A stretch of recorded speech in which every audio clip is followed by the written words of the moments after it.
che la lingua sarda è un veicolo fondamentale e che si può parlare in sardo, si può studiare in sardo e addirittura ormai è scientifico che chi conosce la lingua materna impara rapidamente tutte le lingue del mondo.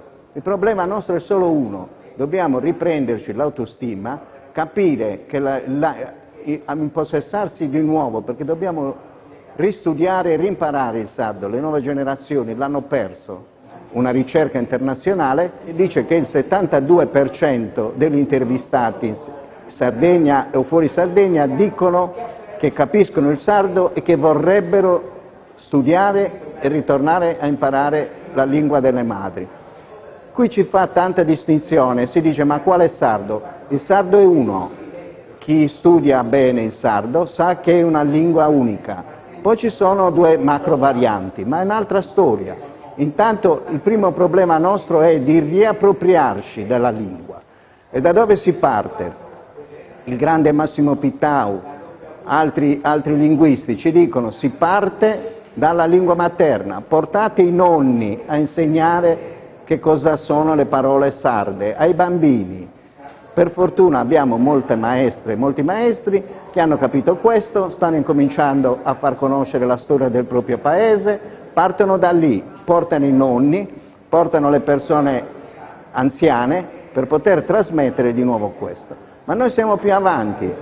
Benzo Piliu fu il primo che fece discutere in lingua sarda una tesi di chimica.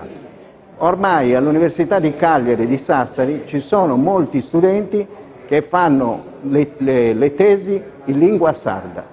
Smettiamola di dire quale lingua, purché sia sardo e purché si riprenda da capo, perché se noi non saltiamo e non comprendiamo che dobbiamo riappropriarci a partire dai bambini di questa lingua, la lingua si perde.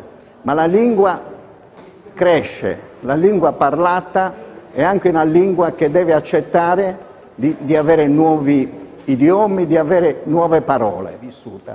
Prima c'era Giampiero Noto Zampa, il nome di battaglia.